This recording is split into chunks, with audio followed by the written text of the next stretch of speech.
Hey, you all, Farmer Jesse here. Welcome to the No-Till Market Garden Podcast, episode 10, season 2.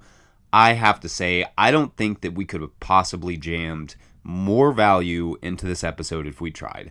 I caught up with Corrine and Matthew Leon of Lovin Mama Farm to talk about their operation up there in Amsterdam, New York, and we fit a lot of stuff into this episode that we really haven't done on this podcast. A lot of stuff we haven't covered. We talk about the soil prep, of course, and they're doing some really great stuff in that area. But we also talk a lot about things like employees and employee management. And I just thought when I was editing that this thing, holy cow, this thing is going to straight up help a ton of people. So super excited to bring it to you. And of course, we couldn't bring it to you without the help of our amazing show sponsors like BCS America.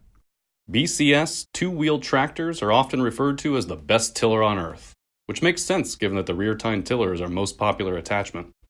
Recently, a growing number of folks have begun to see till as a dirty word. No-till and low-till methods certainly have their benefits, but the BCS tiller attachment has a new trick up its sleeve for growers that are concerned with inverting soil layers or over-pulverizing their soil. The Precision Depth Roller accessory, or PDR, is now available for 30-inch BCS tillers, and a 26-inch version will be available in early 2020. The PDR gives BCS owners precise control over the depth at which they engage their soil, from half an inch up to 7 inches deep in half-inch increments. Perfect for mixing in soil amendments while chopping up any leftover plant residues. And the PDR's expanded mesh roller gently levels the soil, leaving behind a perfect seedbed. The PDR is on sale now. Check out bcsamerica.com for sale pricing and to find your nearest dealer. Big shout out to BCS and thank you. Now, let's just go ahead and dive right into this amazing interview because I think it's so great. So here it is. Corrine and Matthew of Lovin Mama Farm.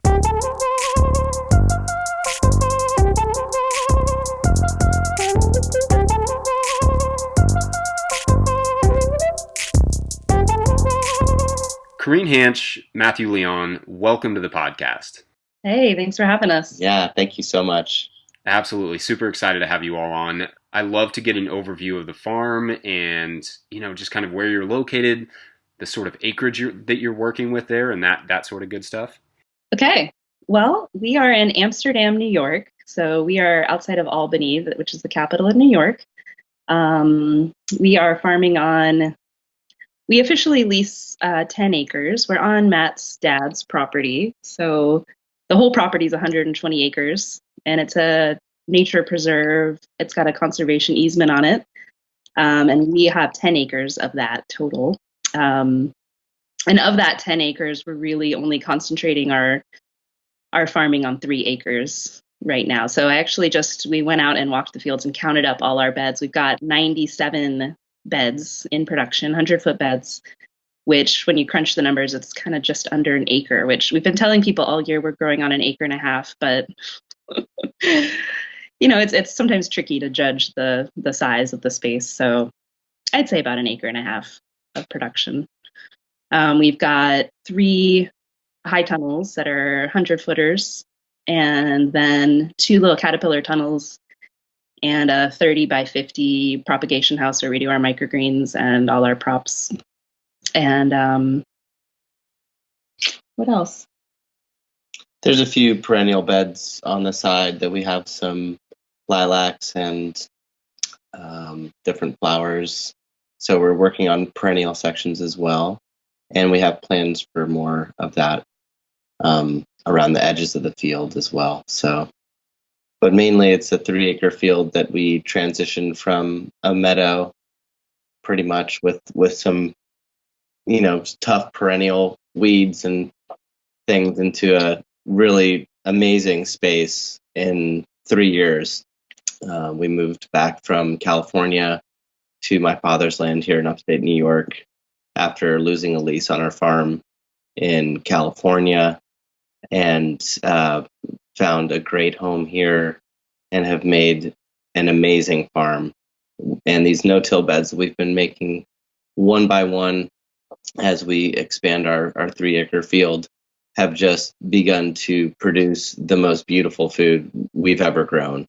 Every single crop basically this year has been the best of any of that crop we've ever grown. And so we're really excited about the organic no-till movement and being a big part of connecting farmers. And we're so excited to be here as well. So that's sort of our story. That's great. Okay, so in terms of it being Matt's dad's land, how did that come about? Like, was your family in farming before?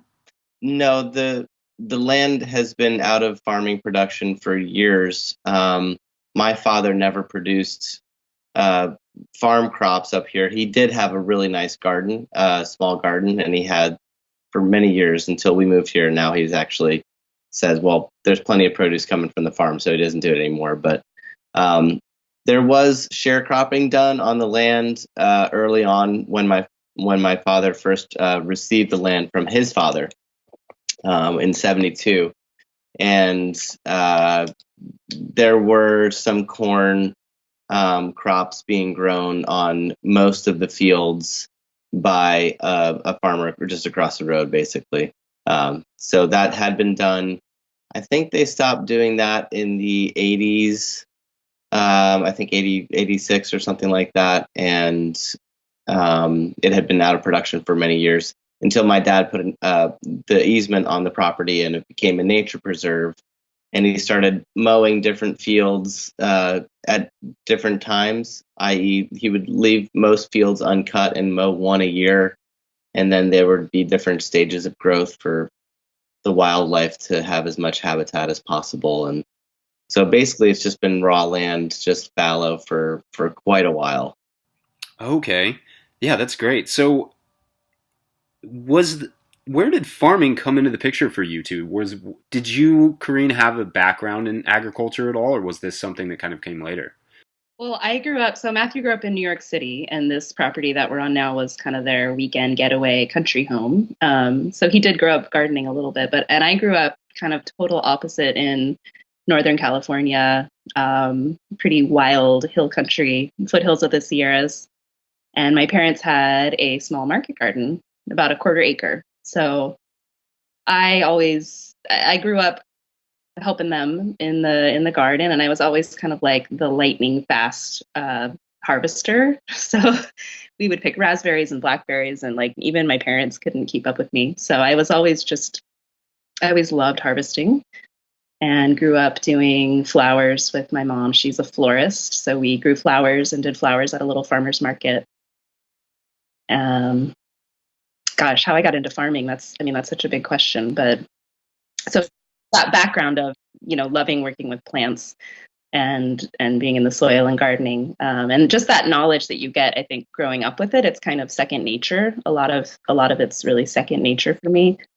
But I think for me, farming was kind of this coming out of college. I got to travel to East Africa in college, and I took a lot of classes on economic inequality and just feeling really sad and overwhelmed by all the inequality and problems in the world and all the environmental problems. And Matthew and I we took a free class that one of the students at my college was putting on about permaculture. And we got really excited, like, oh, permaculture is kind of a solution. And we ended up moving back to my parents' property that summer and starting a little market garden up again.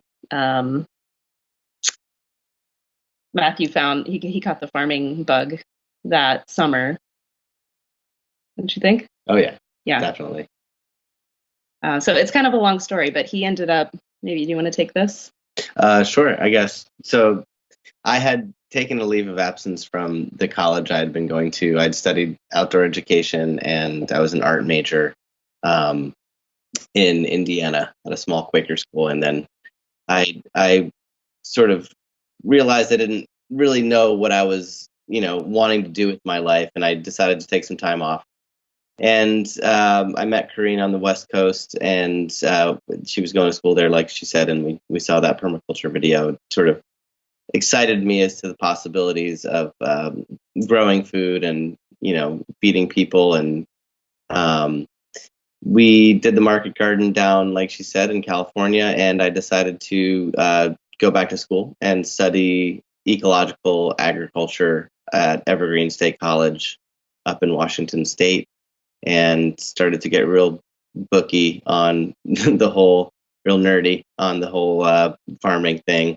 And there's an organic farm on campus, and there are all sorts of great courses to take. And I just learned a bunch about soil science and sort of ecological uh, approach to agriculture, where you're looking at the system, not just the crops that are coming out and the money that's being made with the whole system, the bugs, the soil, the everything, as an ecological system, and trying to balance the things that you do with nature so that you're, working with her and receiving the full benefit of that, having productive crops and a working system that's good for the planet. And so that was the focus of my education for about 2 years.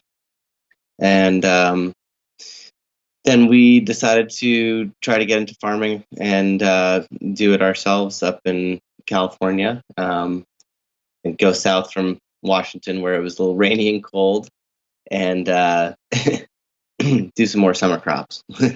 Yeah, and during that time, I had the chance to work on a few different farms up in Washington State.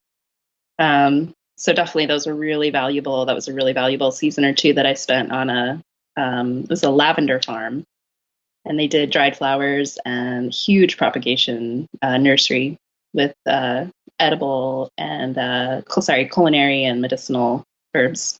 That's cool. I bet that was a pretty amazing education. Can you talk a little bit about, now that we've kind of gotten a little bit into talking about those flowers, can you talk a little bit about what you all sell and where you sell it? So we grow probably over 450 different varieties of veg and flowers and microgreens. So we started out, we sell at the Troy Farmers Market. We sell at some local farmers markets, and we're at this really amazing farmers market in Troy. It's just huge. It's one of the biggest markets in New York State.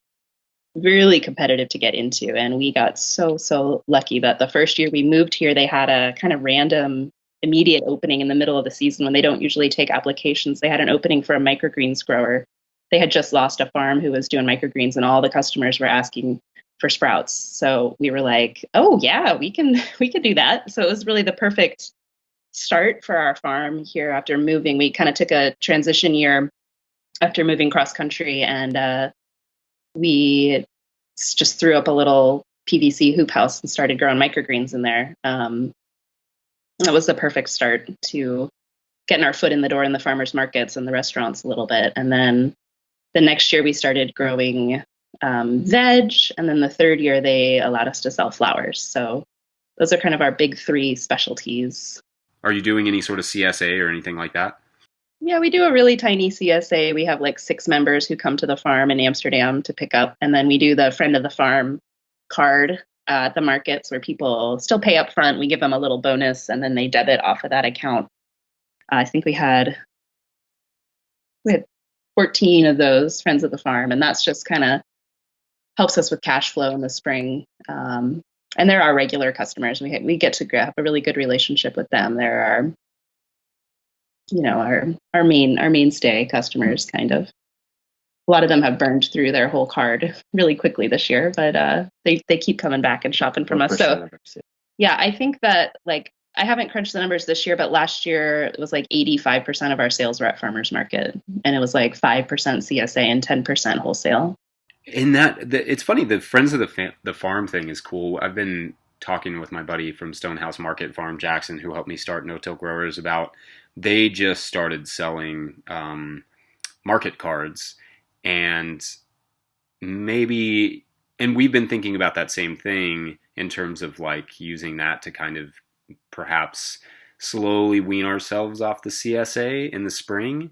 Do you have any thoughts on how that works in terms of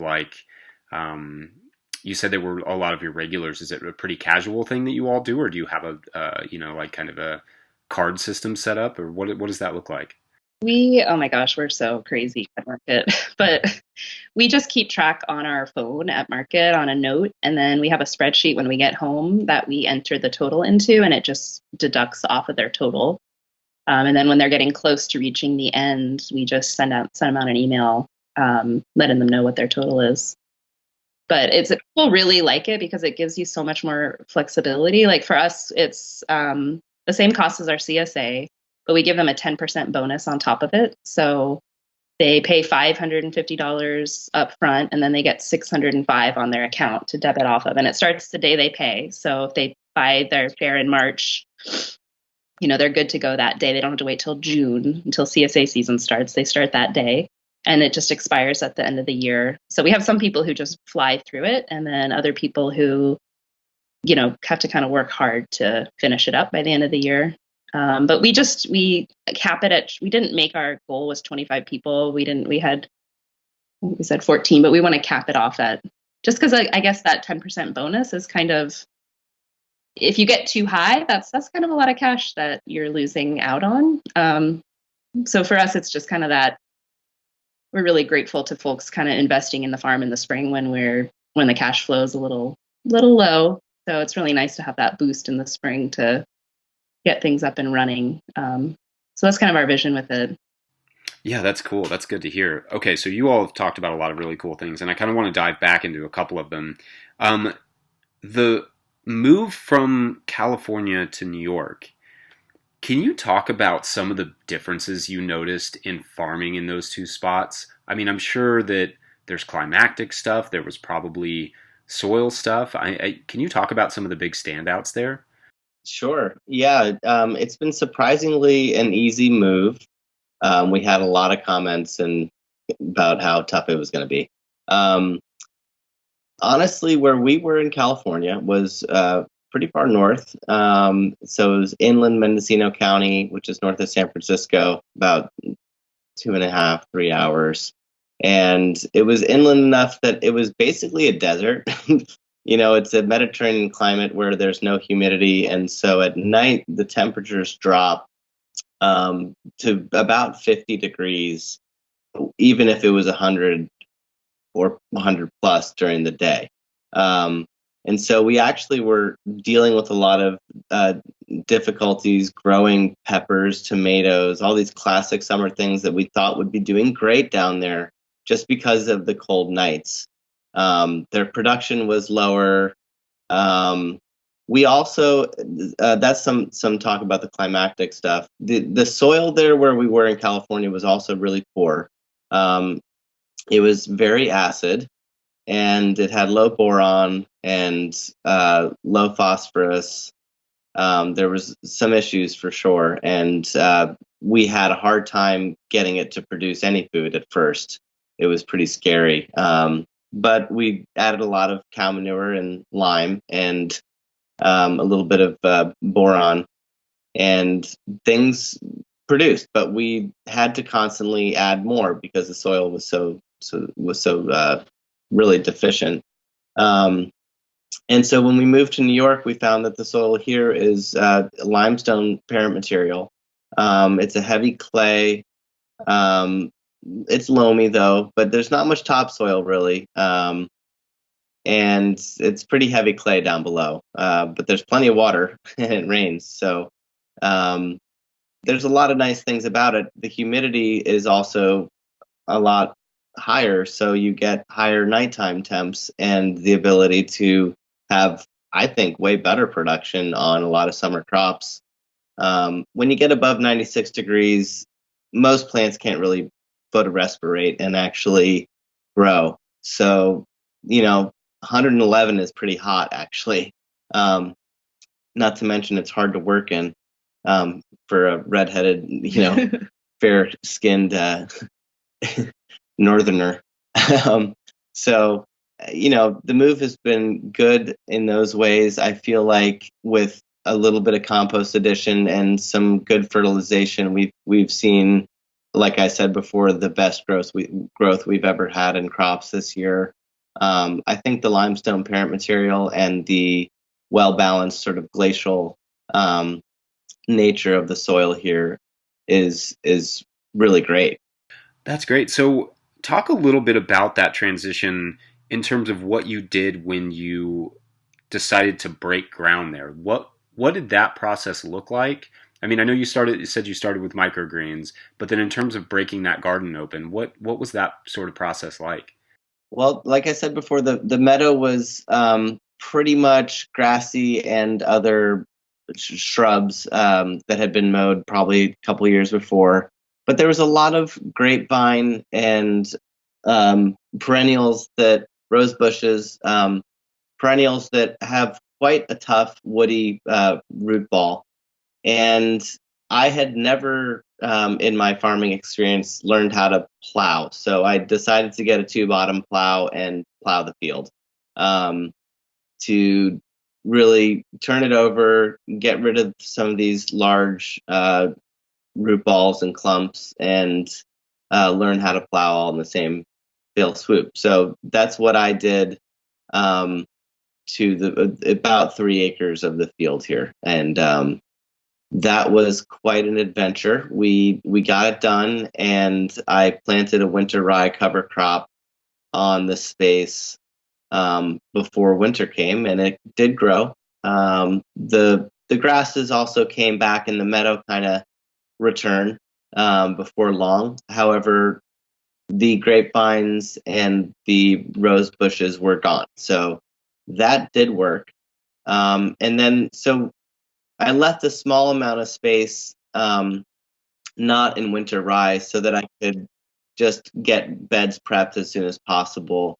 And we started building beds in that small section, and we called it Zone 1.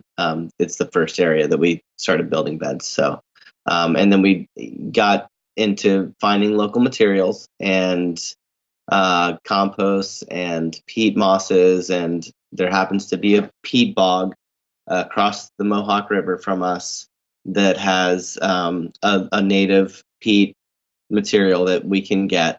We've been using that, and it's been a magic touch to our beds. I feel like when we haven't used it, there's been issues, and when we have used it, things have really kicked in and grown really well.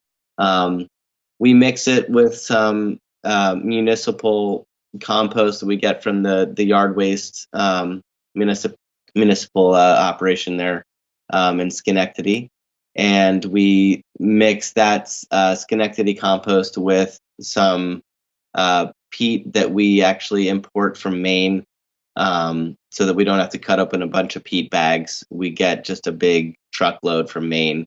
It was actually so cost efficient that we were wondering why we ever got the bags. And it's been a dream to have enough material that I can actually get some nice, almost raised beds built on top of this heavy clay soil, where we get a lot of rain, and it can be kind of tough to get things to grow if they're waterlogged.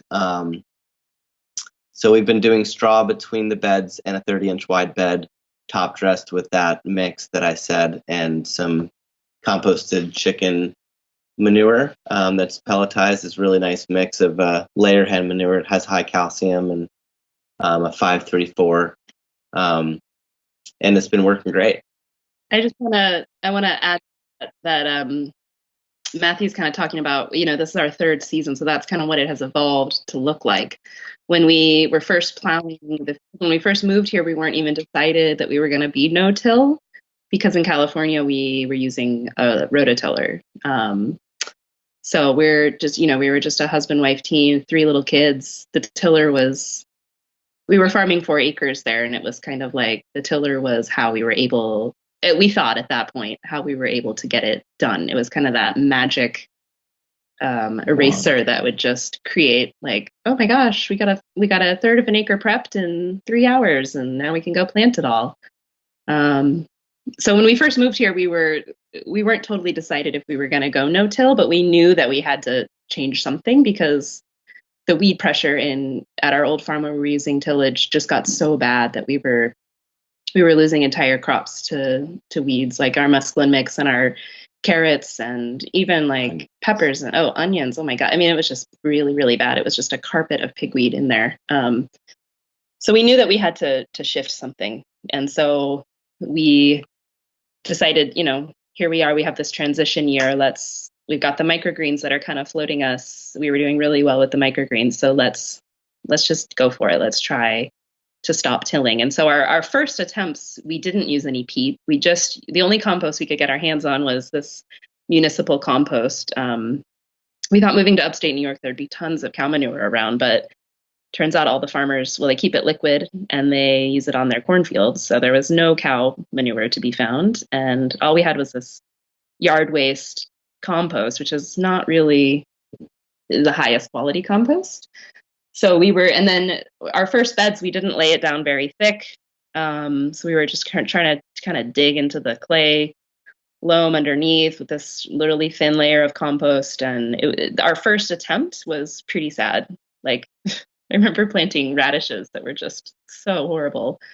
I mean, it didn't work. And so I just randomly had this idea that I was going to buy a bag of peat moss and mix it because the compost was so heavy.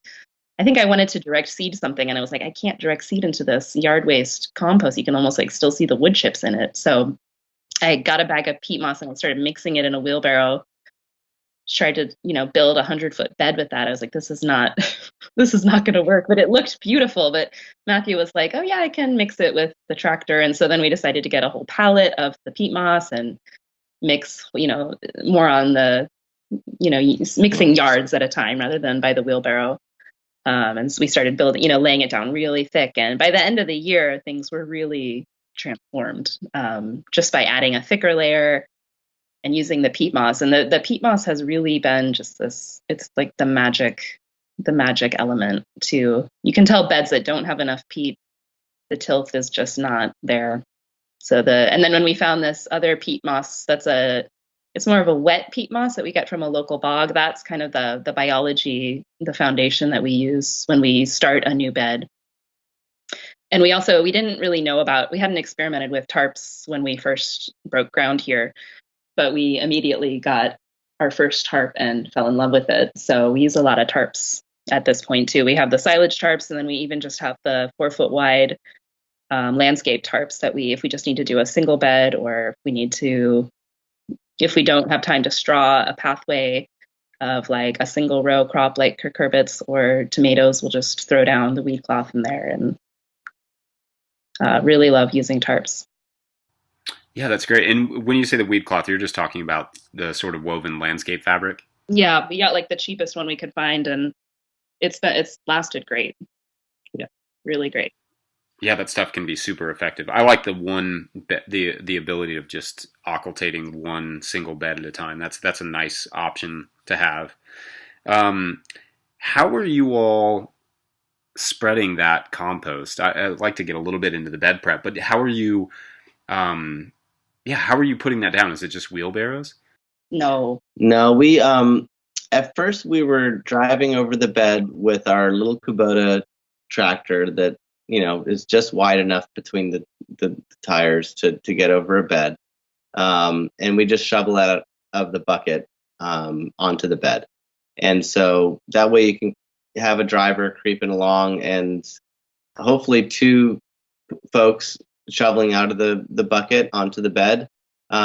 There's not much lifting involved. It's mainly just transfer down to the ground.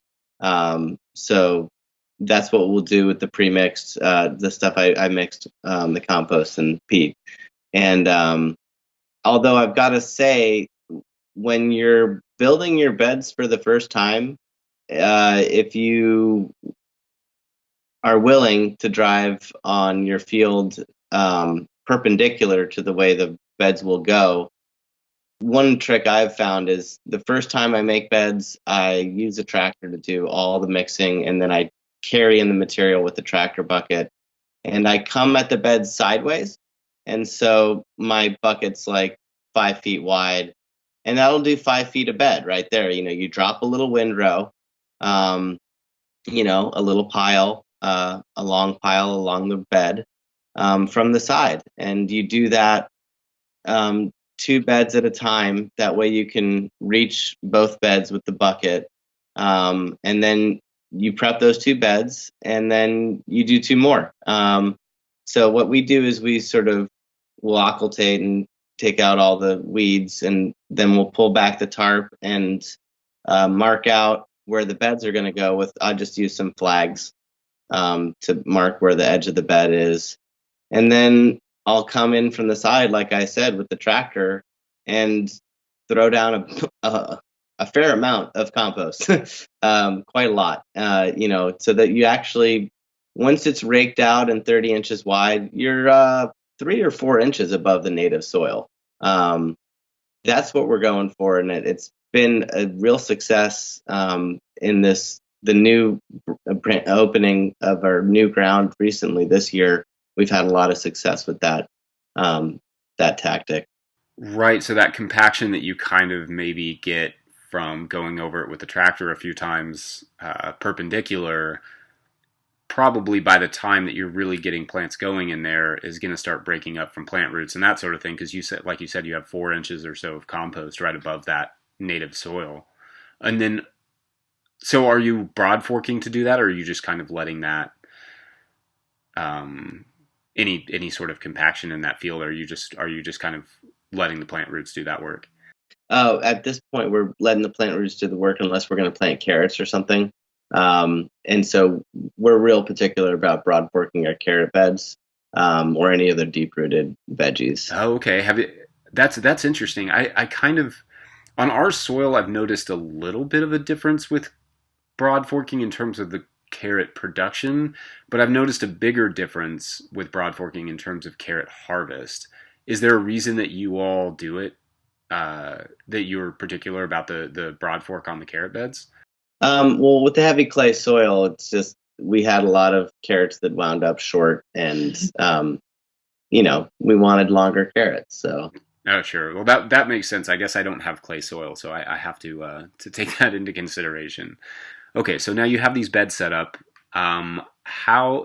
Once you have a crop go through them, how are you flipping them over? Oh, well, it depends on the plant, I guess. So we have like the first zone that we started growing in is obviously it's had the most compost addition. So it's kind of our primo spots right now. So we're doing a lot of our Salanovas and their arugulas, all the greens and roots, basically. We're trying to, I did sneak some sunflowers in there this spring, and they're such a pain in the butt to pull out. But we're actually removing the root balls, which I know is, not everyone, a lot of people think that, what? Sometimes, yeah. In the primo beds, we're removing the root balls because there's such shallow, well, either we've pulled the root because it was a radish or a carrot or a beet, or it's just a really shallow root of a Salanova or a arugula or tatsoi. So we're actually going through and pulling the root balls out because when we do the flip, we don't want to hit root balls when we're going through with the paper pot transplanter or the precision seeder. Now, some of the beds don't need to be amended every time, especially with all those quick growing crops. Now that we're in year 3, we've found that this was the first year we did a few times without adding compost in zone 1. So we just rip the crop, fertilize, and we have this rotary harrow that we got our last year in California was imported from Italy. It attaches to the tractor, and we're basically we can set it really, really shallow. So it's going about, what would you say, an inch or two? It's about an inch and a half. It's about an inch and a half deep. So we consider it's about basically what we would do if we were raking. So it's basically we just got really tired of raking, and we're like, we have this amazing tool. Let's just use it. And it's such a dream to paper pot transplant after you've gone through with the harrow, and to seed. It's just like absolutely perfect. Nothing pops out. The transplanter, I can do it by myself. So that tool has, really, really helped. But we only use that kind of on beds that have had many additions of compost. So then in other beds where, like, say, a sunflower crop was, or a brassica, something that has a big root ball, it just kind of depends what the next crop is going in afterwards. So if it's going to be another brassica planting, we can just keep the root balls in and kind of plant around them. So yeah, it's really dependent on what we're following it up with. And we're kind of playing around with the idea of kind of, crop rotation is really important to us. And at the same time, we need to be aware of, the root balls versus not having root balls. So we're kind of in a way, maybe kind of segregating the field a little bit, but Mhm. it's such a small area that, the tomatoes are right over there next to the lettuce. It's just 100 feet in between them. Yeah, and that harrow that you were talking about, is that is that just a 30-inch wide harrow that fits on the like a 3-point hitch with a PTO, or how does that, or is it on a BCS? That's on our little Kubota tractor. So it's a 3-point hitch attachment. It's got a PTO driven, and it's like 32 inches wide. So it gives us actually a nice, just a little bit extra room, so that because when you're doing planting right on the edge, often you find that the edge of the bed is really not as high as it should be, and then you're trying to bring a paper pot transplanter through it, and your little paper pot transplanter is falling off the bed, and it's nice to have a wide enough bed that you're comfortably able to pull all the rows that you want through it, and really get as many plants in there as you can.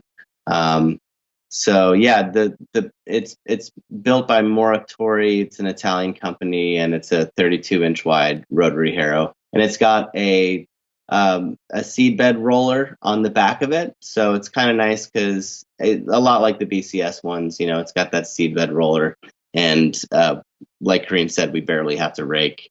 We really don't need to rake after it's done. The 32-inch thing makes so much sense to me because I've always felt like 30 inches is so tight on your shoulders. Oftentimes your plant is just like hanging, depending on what crop you're planting. If you're trying to squeeze an extra row in there, it's just so tight on that shoulder that it can dry out, and it can be kind of a frustrating little spot.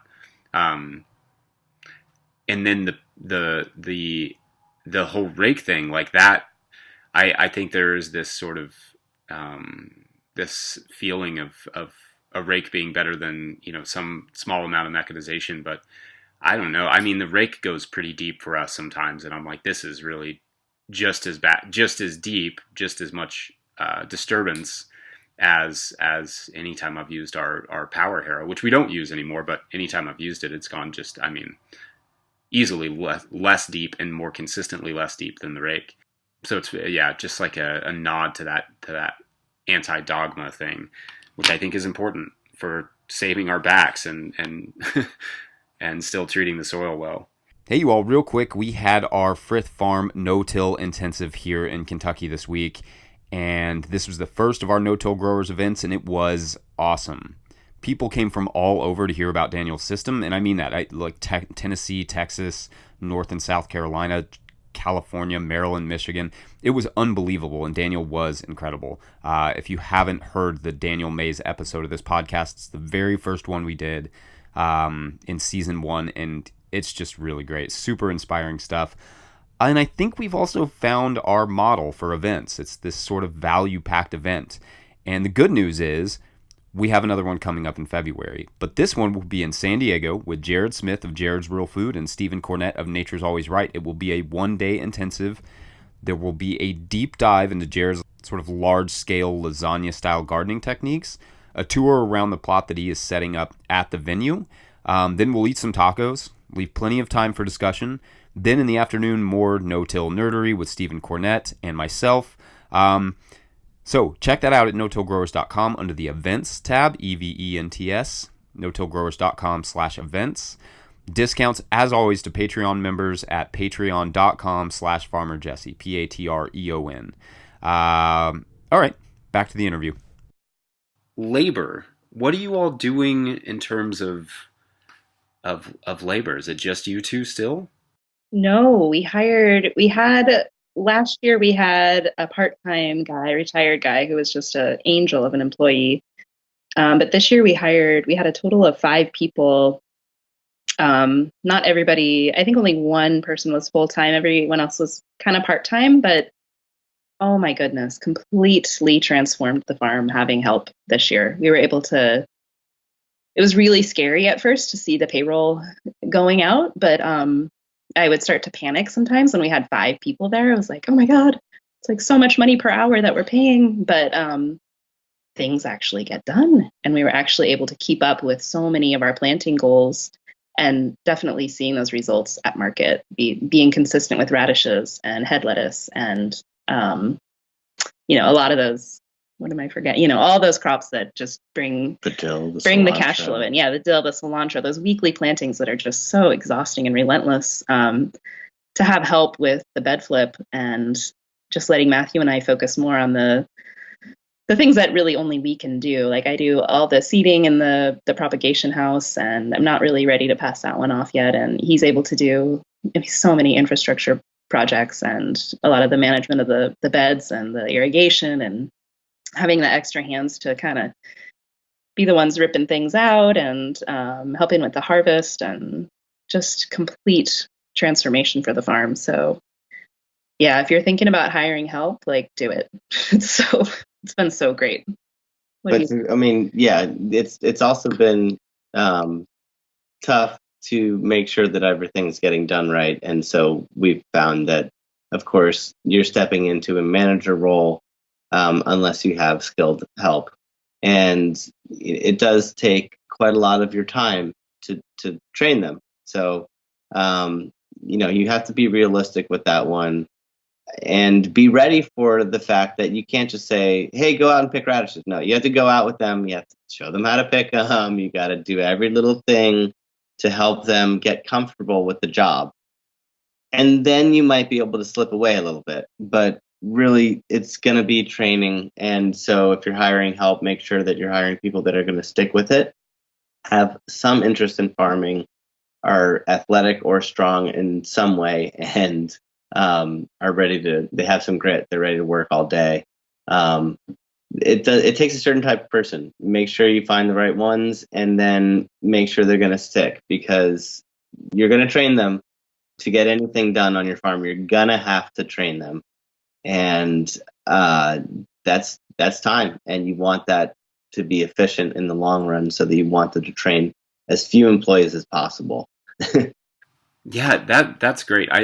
I think to both of those points, to Corrine, the idea of having employees just being such a nice feeling of stuff getting done. I know that for us, we had an employee this year full time, and it was so nice that we could concentrate on planting a crop the correct way, or making sure that it got everything it needed, or that it got weeded, or whatever it was that needed to happen. Like, that was such a relief. And then Matthew just went through like a great list of things people should look for in terms of hiring. So what is there anything in terms of management that you've learned that is a good skill that you've sort of developed, or a good system that you've sort of developed for efficient management? I think staying as positive as you can is really important.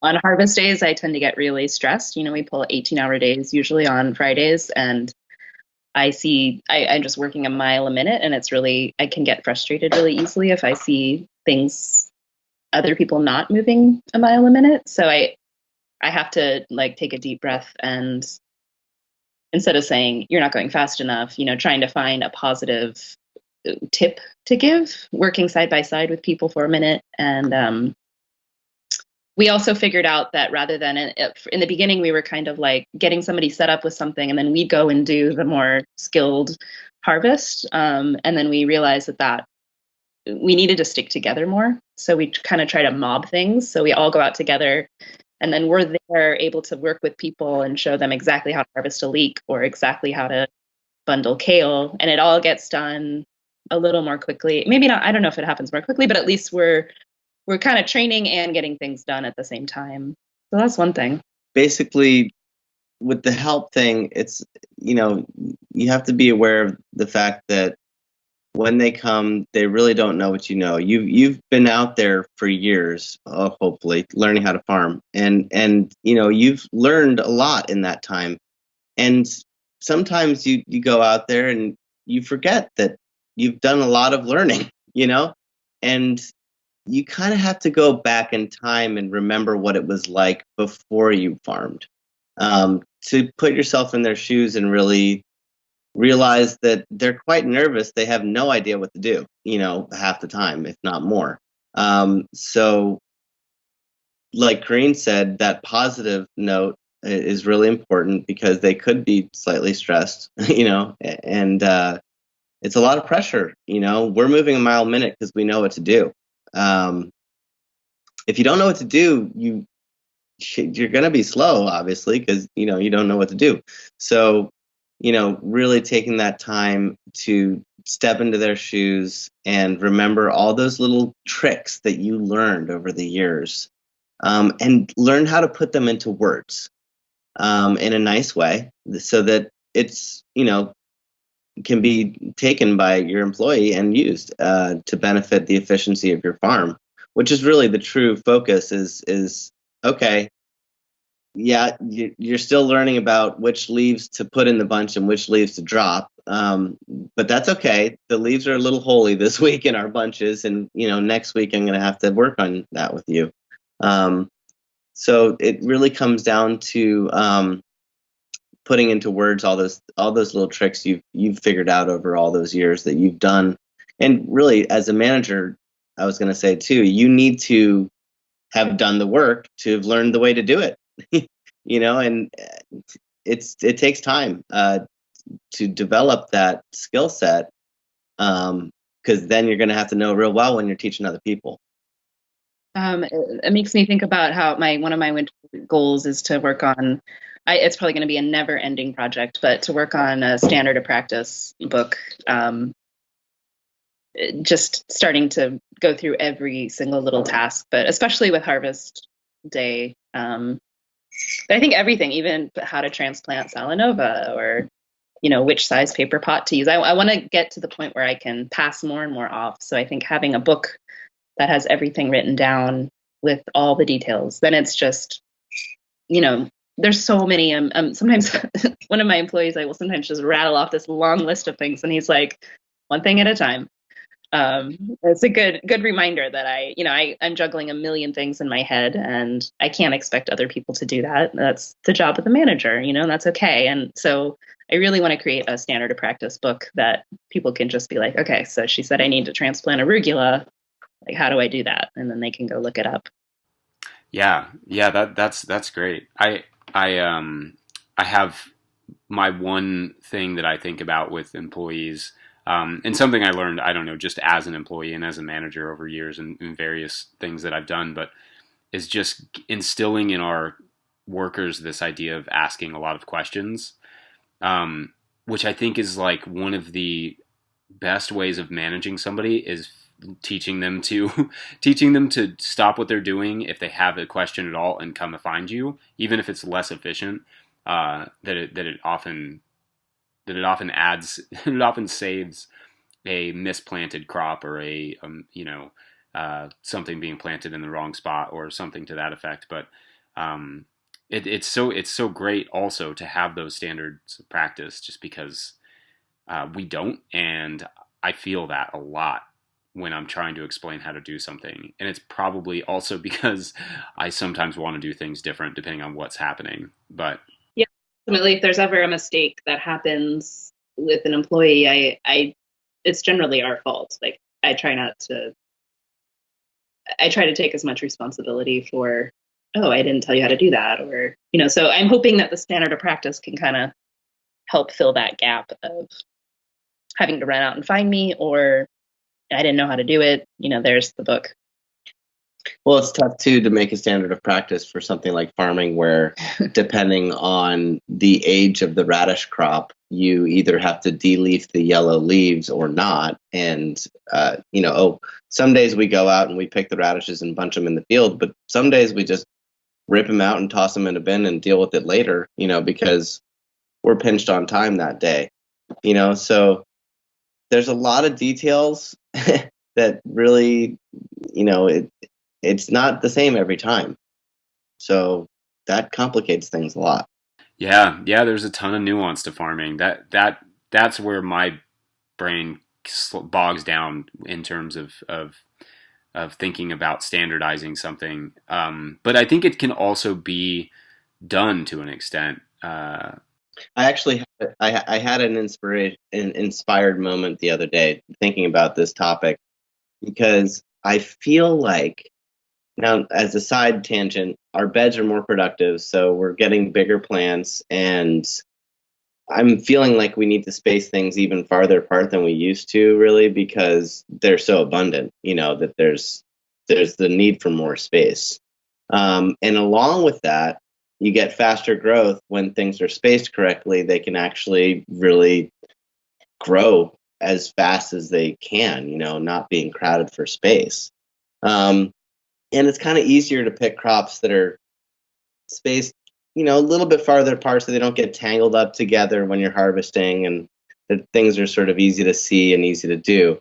We've been looking at Connor Cricketmore's posts on Instagram a lot and noticing these little things about how he plants certain things. It looks like a lot of wasted space in the bed, but it leads to a crop that comes up to this point. This is my main my main thing is you want the whole crop to come out to the right age right when you're picking it. You don't have too much of this thing, you're not working on last week's carrots still. You're working on the stuff that needs to be picked right now. Everything's timed perfectly. It's that magic moment. You go in, you pull it out. The bunches are easy to make. You don't have to de-leaf the yellow leaves, and everything's so fast and efficient, and the crop is perfect. You have just enough of it, not too much, because you don't want to be lingering, holding on to these crops that are actually kind of done, and you have this new round coming. That's the one you should be picking. You shouldn't be picking the old one again. You should be picking that new one, and you should have just the right amount of it that you pick it and you sell out, and you get it when it's good. Is that clear? I don't know if I said that right. No, I think that's cool, and it's funny because one of the things. So I've seen inside of Connor Crickmore's The Never Sink Farm Course, and one of the first things that jumped out to me is, obviously I could see how beautiful his farm was and how beautiful the produce was, but one of the things that jumped out to me immediately was his spacings. They're so far apart.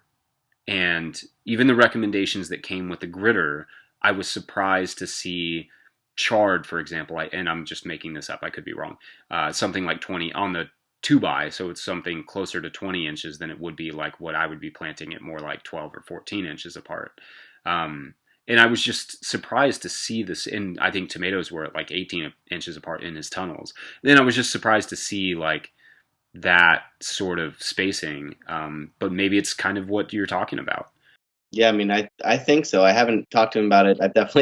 I look at pictures and I just study things really closely, and I feel like not only as far as the plant growing fast enough and having enough nutrition from the soil, but if you have abundant crops, then they take up more space. So you need to adjust for that, because if they're too close, you can have mold and disease pressure, and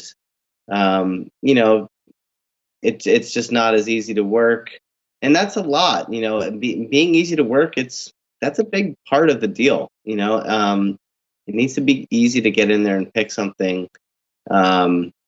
It's faster. There's less riffraff with little yellow leaves getting caught in there, and the weeds, being in the wrong place and hiding some part of the crop that you can't see. Everything needs to be kind of meticulous for it to be, a really easy pick and a clean pick that when you're done, the bed's like almost ready to go when you're done picking those carrots. That's a beautiful thing. Yeah, I agree. I also think it's interesting to think about it, the standard operating procedure in terms of if you make sure that the planting and all the bed prep and all of those things are done right, then that all those nuances we kind of talked about with harvesting are less of a consideration. Like, yeah, they kind of as you were saying, they aren't as they become standard because it's all going to be more consistent. Exactly. Mm-hmm. That's my vision. You put it into words right. Yeah, it's our job as the farmers to create the perfect crop that makes it easy for everyone to go in and harvest it, and then we have a beautiful product, super high quality, to take to market.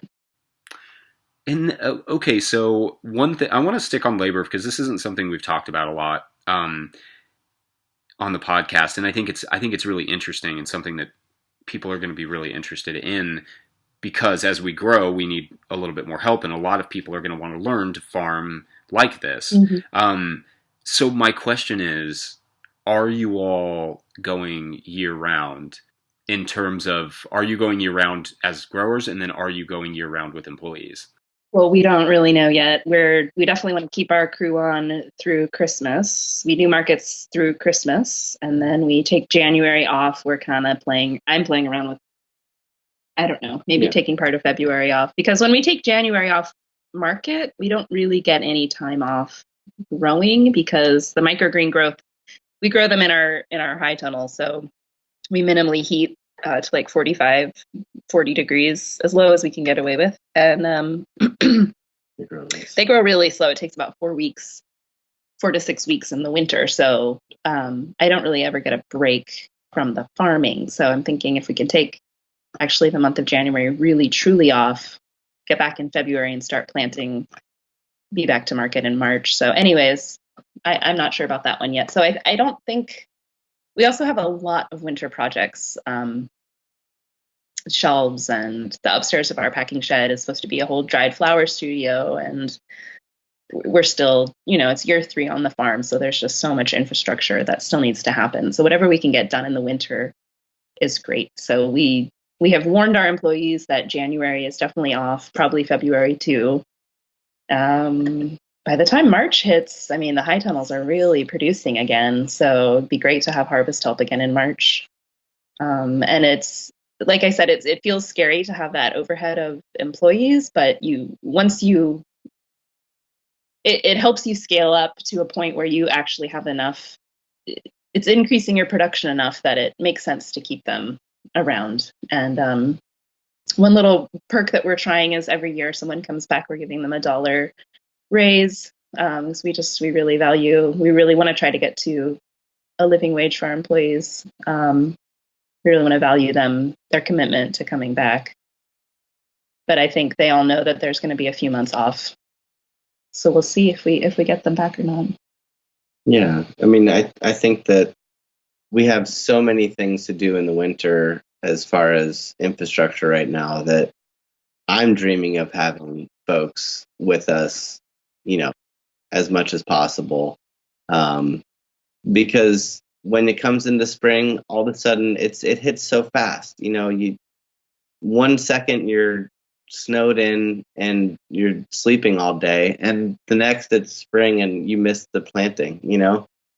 It's so quick that I like to have all my woodworking projects that I could do inside, and all the wooden boxes I build for market, and everything is all set so that I'm ready for the summer. And then as soon as it's spring out, I'm out there building beds and planting and getting on those first rounds and having that be the perfect timing to get our season started.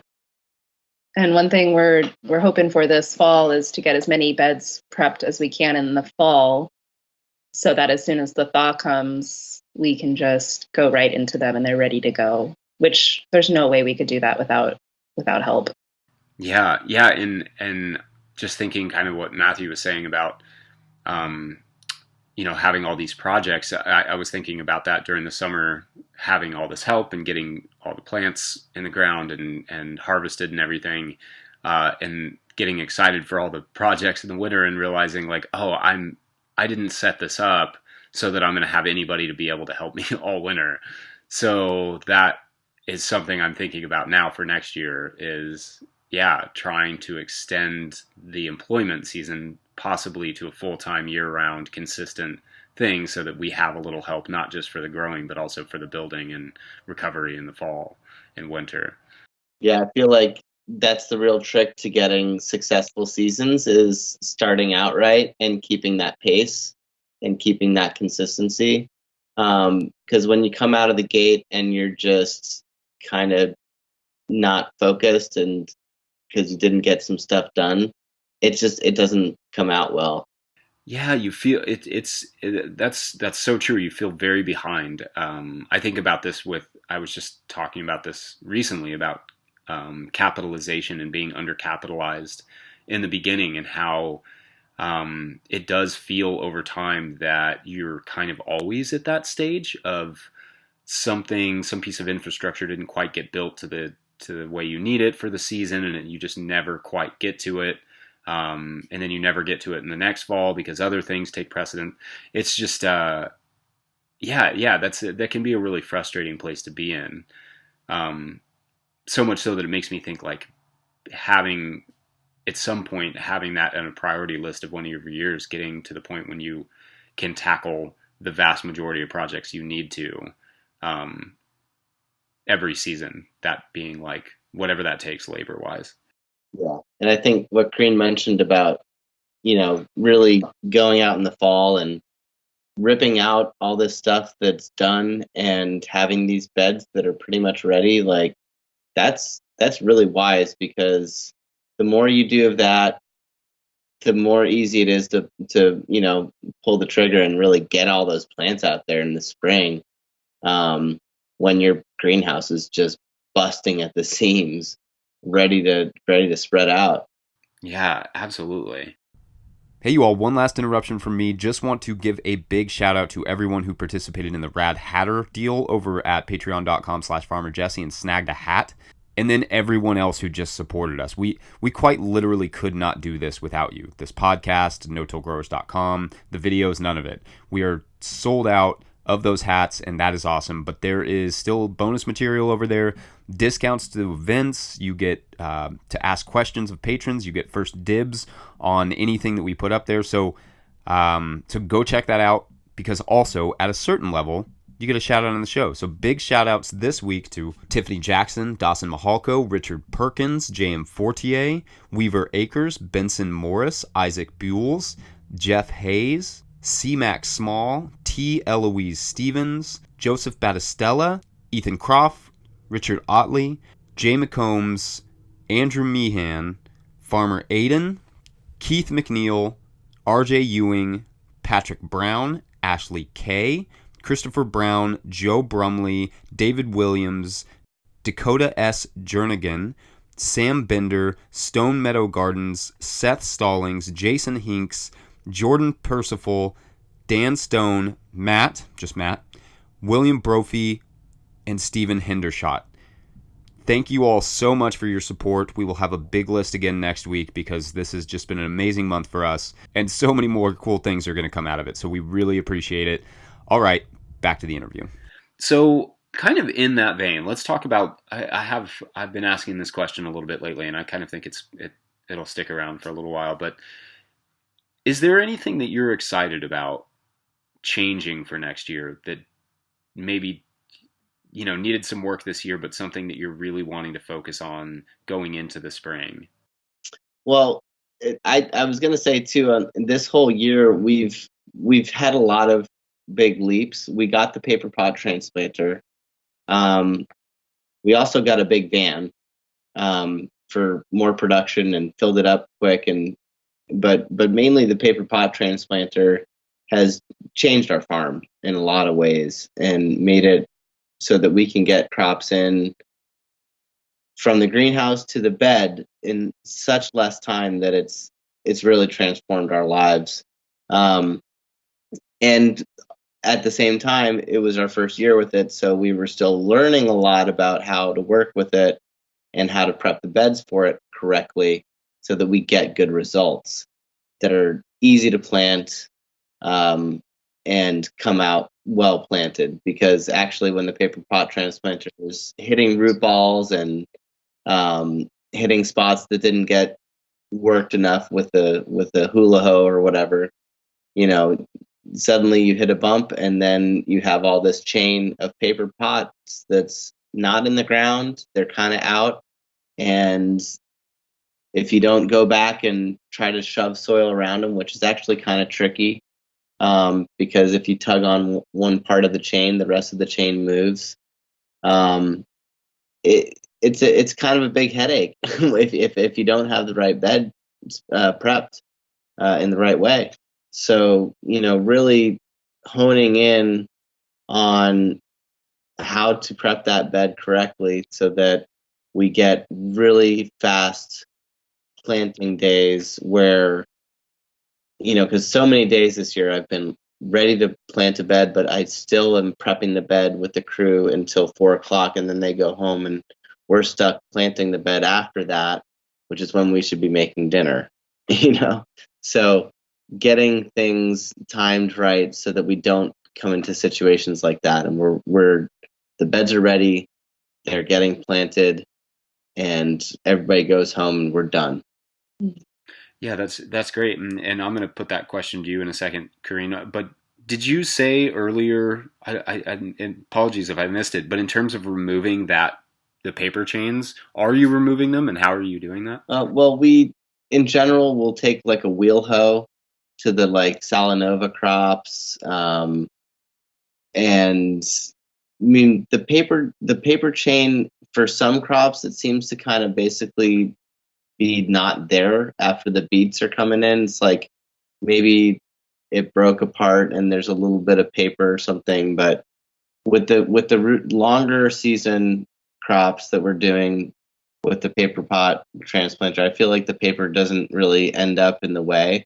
With the quicker crops, like I said, a wheel hoe seems to be really nice for just popping the whole chain out with the root ball in it, with lettuce, for instance. So our Salanova comes out that way, and then you get this 2-foot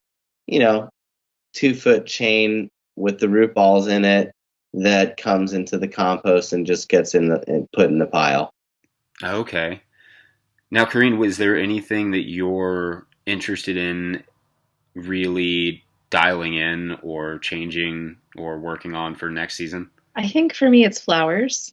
I wanna do more bulk flower sales to brides and more. I doing design work is my thing. It's my happy place. I love doing the custom orders. I love it when brides come to the farm. I was gonna say doing more weddings, but I think actually I want to do more. I really like the do it yourself setup because they come to me. I don't have to go anywhere. So I have a where brides can buy like bucketfuls of flowers. They give me a color palette and I do buckets. And then a lot of times they add a la carte bridal bouquets or boutonnieres. So I'm really hoping to. I'm going to a wedding expo, which I don't know. I don't know if that's gonna. I don't know if that's gonna be the right fit, but I'm hoping to connect with brides who care about organic flowers. And I think I like working. Some of the flower events for weddings can get a little out of control financially, so it's really nice to be able to provide a economical option for folks. And it's really nice for me not to have to leave the farm, but to have another outlet for my flowers. So yeah, I'm pushing on the flower sales.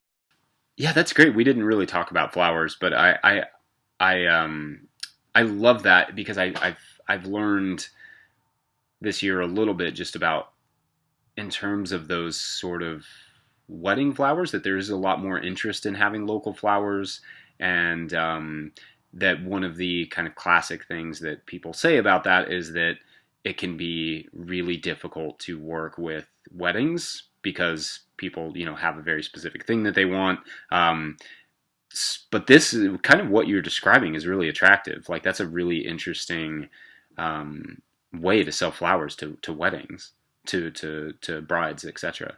And funerals. I got to do my first bulk order for a funeral this year, and I was just so happy to imagine my flowers just so vibrant and full of so celebratory, to kind of celebrate the passing of somebody. I really hope that, people consider using local flowers for all events, for all life events, not just weddings, but for funerals as well. It's just, I find it very joyous to use fresh blooms for that. Yeah, that's great. And then can you kind of give us an idea of what percentage of your sales do you think are flowers at this point? We sold so many flower bouquets at market this year. It was pretty phenomenal. But again, I haven't crunched the numbers on that. So that's all right. Can you maybe instead, since you haven't crunched the numbers, can you talk a little bit just for a minute about displaying and your bouquets? Because this is something I'm always wondering. mm-hmm. are you doing the bouquets on the farm? And then what does the physical setup look like? Yes. So my market bouquets, to me, it's just like making a bunch of carrots or making a salad mix. It's just another farm product that I'm growing. And I mean, I do have like a lot of design experience. So working with colors and all that, it's really fun and easy. It comes naturally to me. But as far as the bouquets, it's just, the most labor intensive part is the harvesting of them. But once you've got them all harvested, I just kind of do a production line where I make a recipe basically for a bouquet, and then I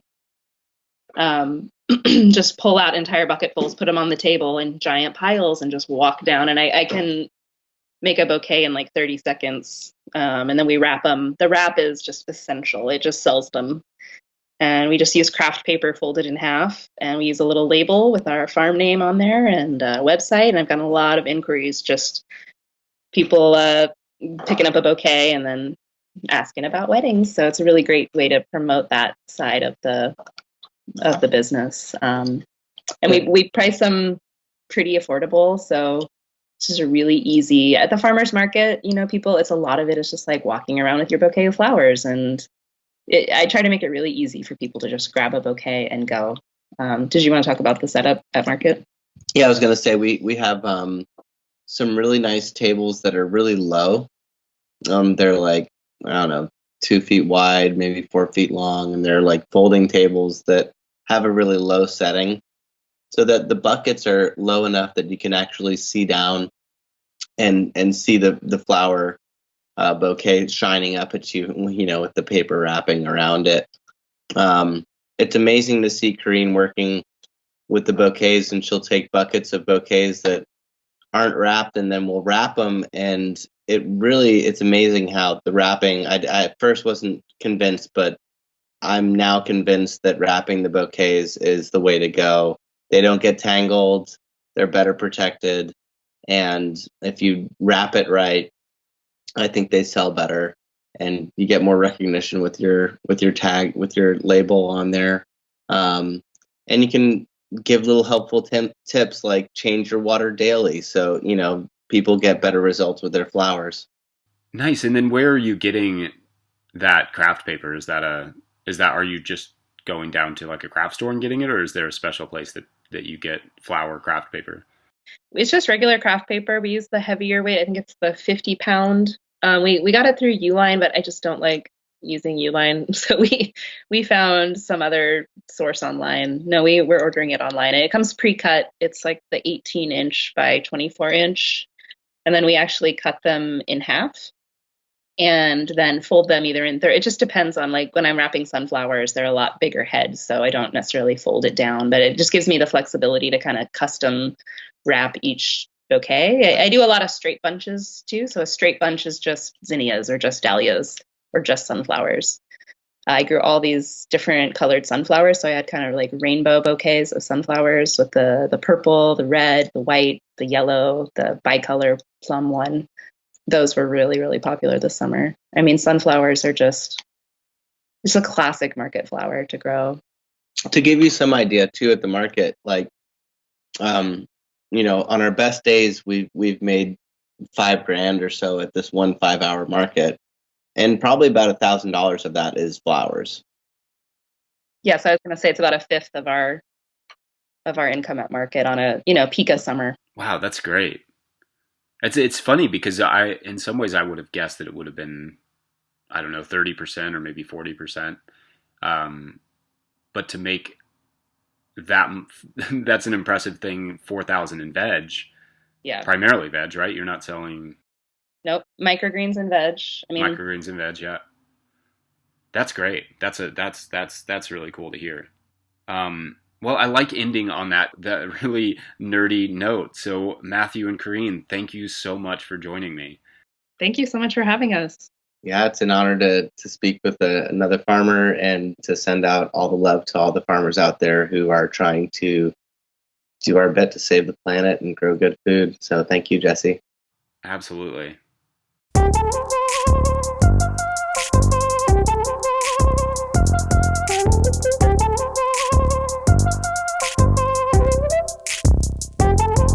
All right, if you enjoyed that episode, make sure to follow Lovin Mama Farm on Instagram and Facebook and all the things.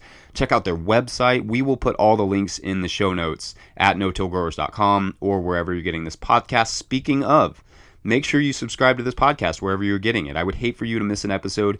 Also, make sure to subscribe to this podcast wherever you're getting it.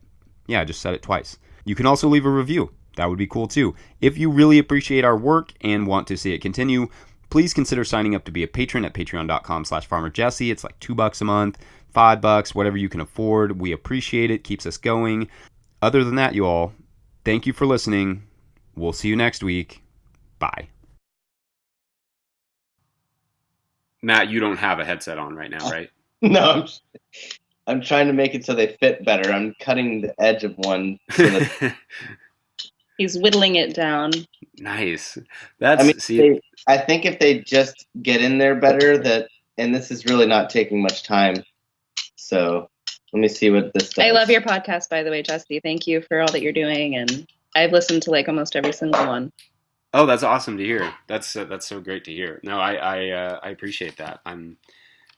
This is obviously the side that nobody gets to hear of the podcast, but I think is also like kind of interesting that it's just a bunch of farmers like fiddling around with technology, and we're all like, yeah, literally whittling the USB cord. It's really awkward, but we're gonna find a way to do it. We're gonna make it happen.